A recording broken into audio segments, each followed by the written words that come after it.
शिवाय नमस्तेभ्यम दोस्तों। भगवान शिव जी आप सबकी मनोकामनाएं पूरी करें, इसी कामना के साथ आज का वीडियो हम शुरू करते हैं। दोस्तों, आज इस वीडियो में आपको संपूर्ण जानकारी देने वाले हैं कि साल 2025 में जीवित पुत्रिका का व्रत कब रखा जाएगा। साथ ही साथ संपूर्ण नियम बताने वाली हूँ, नहाए खाए से लेकर के पारण तक के संपूर्ण नियम।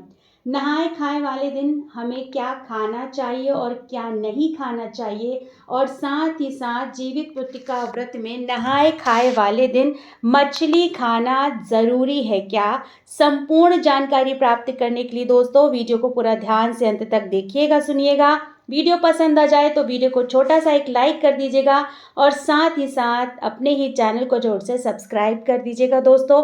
तो चलिए जान लेते हैं साल 2025 में जीवित पुत्रिका कब मनाई जा रही है, जीवित पुत्रिका का व्रत कब रखा जाएगा, और साथ ही साथ नहाए खाए से लेकर के पारण तक के संपूर्ण नियम क्या रहने वाले हैं। जीवित पुत्रिका व्रत को ज्योतिया व्रत के नाम से भी जाना जाता है। यूपी, बिहार, झारखंड में इस व्रत को बहुत ही धूमधाम के साथ मनाया जाता है। जीवित पुत्रिका का व्रत माताएं अपने संतान की दीर्घायु के लिए व उनके अच्छे उज्जवल भविष्य की कामना करते हुए रखती हैं। ये कठिन व्रतों में से एक माना जाता है क्योंकि यह व्रत निर्जल रखा जाता है। पूरे 24 घंटे का निर्जल उपवास किया जाता है। पानी की एक बूंद भी इसमें नहीं पी जाती है, इसलिए यह कठिन व्रतों में से एक माना जाता है। जितिया व्रत का नहाए खाए 13 सितंबर साल 2025 दिन शनिवार को पूरे विधिवत तरीके से किया जाएगा, और वहीं जितिया का शुद्ध व्रत 14 सितंबर साल 2025 दिन रविवार को पूरे विधिवत तरीके से किया जाएगा, और वहीं जीवित पुत्रिका व्रत का पारण 15 सितंबर साल 2025 दिन सोमवार को पूरे विधिवत तरीके से किया जाएगा। ऐसे में देखा जाए तो ये जो व्रत है वो नहाए खाए वाले दिन से ही प्रारंभ हो जाता है और व्रत के पारण वाले दिन इस व्रत की समाप्ति होती है। पूरे 3 दिन का एक तरह से ये त्योहार मनाया जाता है। चलिए जान लेते हैं दोस्तों, जितिया व्रत के नहाए खाए वाले दिन हमें क्या खाना चाहिए और क्या नहीं खाना चाहिए। साथ ही साथ नहाए खाए वाले दिन मछली खाना जरूरी है या नहीं है। तो जितिया व्रत का जिस दिन नहाए खाए होता है उस दिन व्रतधारी को सुबह जल्दी उठकर दैनिक क्रियाओं से निवृत्त होकर स्नान आदि करके स्वच्छ वस्त्र धारण करने होते हैं और सूर्य को जल देना होता है, और साथ ही साथ यहीं से नहाए खाए की जो प्रक्रिया है वो प्रारंभ हो जाती है। नहाए खाए के दिन सात्विक भोजन करना चाहिए। नहाए खाए वाले दिन मुख्य रूप से मडुआ यानी रागी की रोटी खाई जाती है, नौनी का साग और साथ में तोरी यानी झिंगली की सब्जी खाई जाती है। 24 घंटे का निर्जल व्रत रहता है तो मडुआ यानी रागी और नौनी के साग में बहुत ही ज़्यादा न्यूट्रिशन होता है। आयरन की जो मात्रा होती है वो अच्छी होती है, तो व्रत के एक दिन पहले हमें इसका सेवन आवश्यक रूप से करना चाहिए ताकि पूरे 24 घंटे हमारे शरीर में जो है वो एनर्जी बनी रहे। इसलिए ये दोनों चीज़ों में यानी रागी में और नौनी के साग में न्यूट्रिशन वैल्यू बहुत ही ज़्यादा होती है जो हमें व्रत रखने के लिए ताकत प्रदान करती है। और झिंगली की सब्जी यानी तोरी की सब्जी भी बनाई जाती है, बहुत ही सिंपल तरीके से ये बनाई जाती है। तो मुख्य रूप से नहाए खाए वाले दिन यही चीज़ें खाई जाती हैं। यह मोटा अनाज से बनी रोटी होती है जिसे खाने का विशेष महत्व होता है। नौनी का साग एक पौष्टिक साग है जिसे व्रत के दौरान खाने की परंपरा है। झिंगली की यानी तोरी की सब्जी बनाई जाती है, बहुत ही सिंपल तरीके से बनाई जाती है। कोई भी लहसुन प्याज जो है वो इसमें नहीं डाला जाता है। बहुत ही सात्विक तरीके का भोजन जो है वो नहाए खाए वाले दिन किया जाता है। नहाए खाए वाले दिन हमें क्या नहीं खाना चाहिए। देखिए 24 घंटे का निर्जल उपवास रहता है।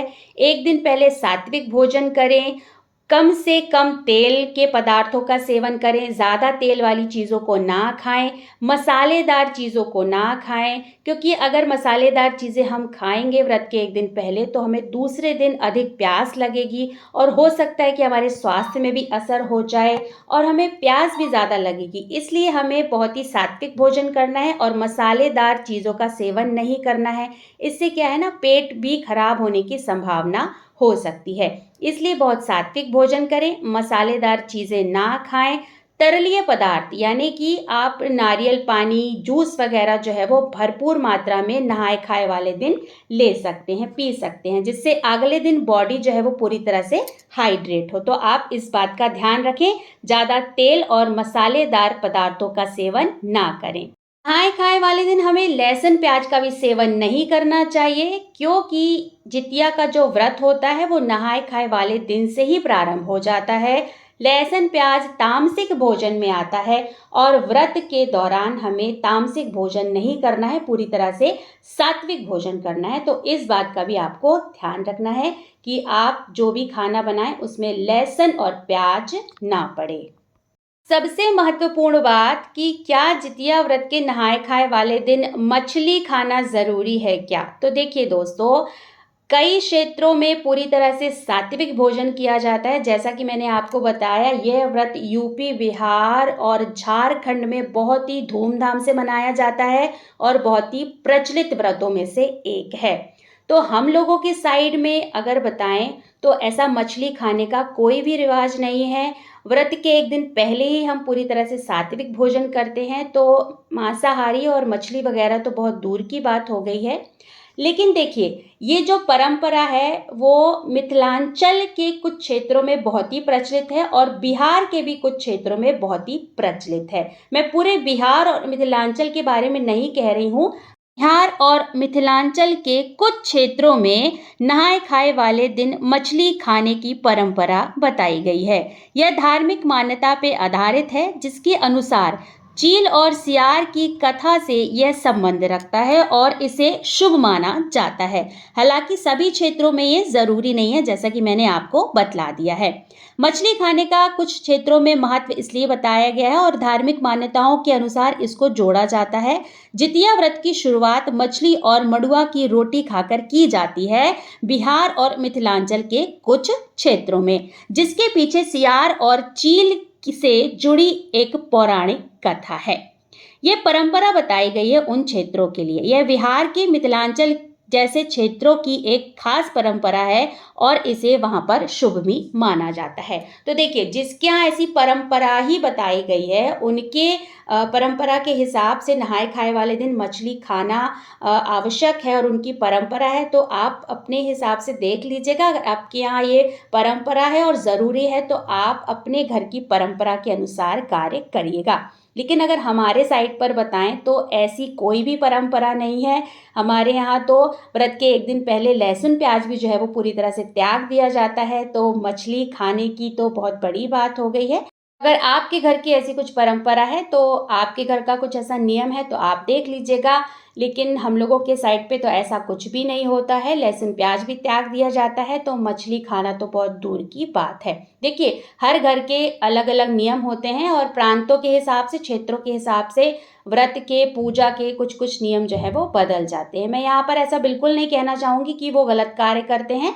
वो अपनी परंपरा निभा रहे हैं। तो जिसको जिस तरह से अपने घर की परंपरा निभानी है, अपने घर के नियम करने हैं, वो पूरी तरह से स्वतंत्र है अपने व्रत को प्रारंभ करने के लिए और अपने घर की परंपरा को निभाने के लिए। तो जीवित पुत्रिका व्रत का जो पारण किया जाएगा वो 15 सितंबर साल 2025 दिन सोमवार को किया जाएगा। व्रत के पारण करने के नियम भी हर घर के अलग अलग होते हैं। कुछ लोगों के यहाँ गरम गरम पदार्थों का सेवन करके पारण किया जाता है, यानी पारण के समय गरम गरम चीज़ें खाई जाती हैं। जैसे किसी किसी के यहाँ गरम दूध पीकर व्रत का पारण किया जाता है और किसी के यहाँ जो है वो फिर से नौनी का साग या मंडुआ की रोटी खाई जाती है पारण के समय। तो आप अपने घर के विधि नियम देख लीजिएगा। आपके यहाँ जो भी खाकर जितिया व्रत का पारण किया जाता है, आप उसे खाकर व्रत का पारण कर सकते हैं। तो दोस्तों, यहाँ पर मैंने साल 2025 में जीवित पुत्रिका व्रत के नहाए खाए से लेकर के पारण तक के संपूर्ण नियम आपको बतला दिए हैं। आशा करती हूँ आपको वीडियो पसंद आया होगा। वीडियो अगर पसंद आया दोस्तों तो वीडियो को छोटा सा एक लाइक कर दीजिएगा और साथ ही साथ अपने ही चैनल को जोर से सब्सक्राइब कर दीजिएगा। दोस्तों, बहुत जल्द मिलते हैं एक नए वीडियो के साथ, एक नई जानकारी के साथ। तब तक के लिए श्री शिवाय नमस्तभ्यम। धन्यवाद दोस्तों।